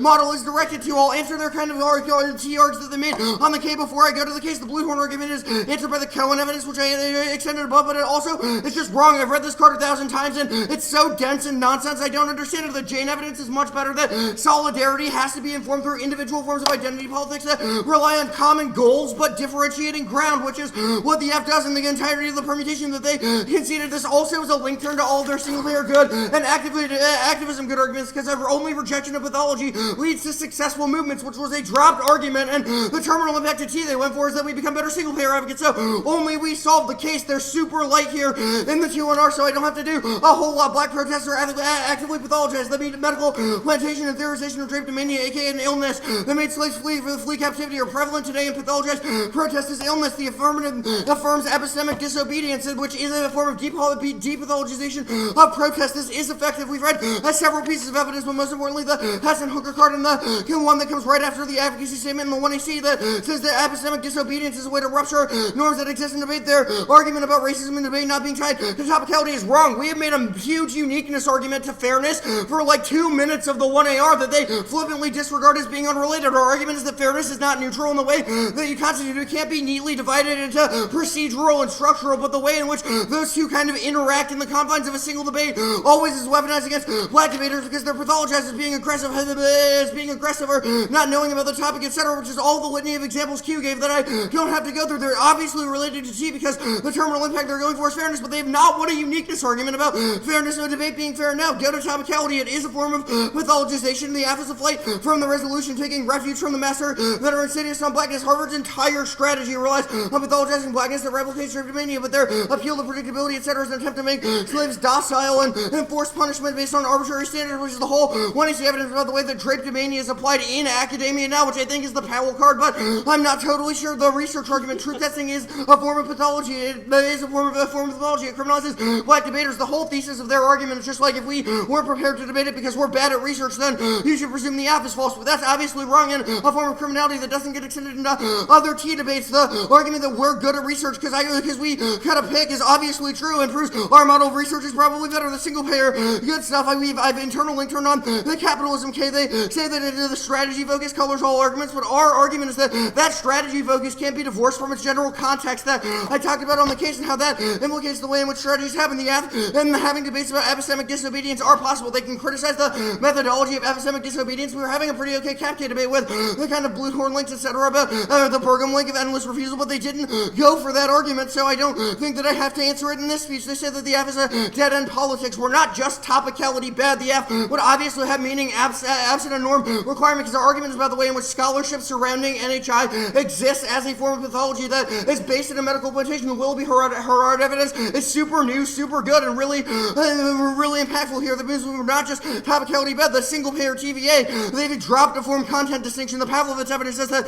their idea that they can just tell us that the protest is alright and you can protest through single-payer, but the way you're doing it is wrong. It's exactly the kind of shit that Kaepernick had to go through, that pathologists, that form of protest that is independently bad. We have read a piece of evidence and they just have He-Man's assertions. The fairness argument is weaponized in this context, which is kind of the whole uniqueness debate I did above, but the idea that it's a good general strategy to have doesn't disprove the Willerson evidence of the way it's weaponized against black and brown bodies in order to always focus debates on kind of institutional reformism. That doesn't mean institutional reforms are always bad, but it does mean that always focusing debates there are pathologizing the protests that people who don't think that they can engage. The Ben Carson example is wrong. Our argument is not that black people are immune from criticism, because we obviously entered into the debate with an idea that there should be some sort of role for the negative to contest the idea, but there are dominant notions that kind of flood the academy that are the dominant modalities of knowledge that have to be contested. Ben Carson obviously is one of the people who subscribes to those dominant modalities. The last argument I'll go for is defense. Single-payer only topics are super boring, and having flexibility is obviously good. The states and econ debates are kind of stale, and the app provides a relevant form of education within the topic. To be super clear, saying he went for a pick in another debate makes this debate and this protest is not needed shows that they're pathologizing us. They have performed pathology in this debate. They have not said the app is a bad idea. Kansas is in finals of the NDT.